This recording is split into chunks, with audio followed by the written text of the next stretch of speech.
ধরো আজকে আমি ভেজিটেবল চপ বানাচ্ছি। গাজর আর বিট একটু গ্রেট করে রেখেছিলাম, আলু, ধনেপাতা, বাদাম ভাজা এসব দিয়ে। ওটা আপনাদের দেখানো হয়নি।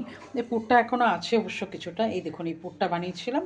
এই পুরটা এরকমভাবে সেভ করে গড়ে রেখেছি। আর এটা ব্রেড ক্যাম্প আছে, এই ব্রেড ক্যাম্পে এটা কোট করব।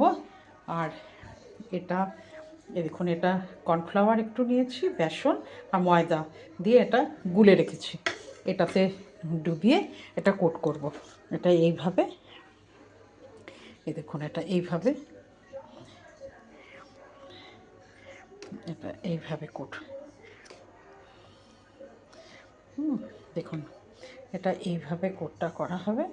তারপরে এটাতে ব্রেড ক্যাম্পে কোট করে, ব্রেড ক্যাম্পে এগুলো সব কোট করে এটা রেখে দেবো। পরে দেখুন, সমস্ত কোটিং করে রেখেছি। ইয়েতে গুলে কোট করে সব রাখা হয়ে গেছে। বেসন ময়দা কর্নফ্লাওয়ারে কোট করে নিয়েছি। তারপরে এটাতে প্রথমে এটাতে বেসন ময়দা কর্নফ্লাওয়ার গুলো এটাতে কোট করেছি, ইয়ে করে তারপরে এটাতে ব্রেড ক্রাম্প দিয়ে এটা কোট করে এইভাবে সুন্দর করে রেখেছি। সুন্দর লাগছে দেখতে। এবারে এটা আমি ডিপ ফ্রাই করবো। এটা চাপিয়েছি, এটা গরম হোক। দেখুন, আমার ভেজিটেবল চপ ফ্রাই করছি। এটা একটু ডিপ ফ্রাই হচ্ছে, একটু ভালো করে লাল লাল করে ভেজেছি। এগুলো কিছুটা তুলে রেখেছি। দেখুন, সুন্দরভাবে আমার রেডি হয়ে গেছে। সার্ভ করলেই হবে আমার ভেজিটেবল চপ রেডি। খুব ইয়ামি স্পাইসি। ফলো করবেন, কমেন্টস করবেন, কেমন লাগলো শেয়ার করে দেবেন। Thank you.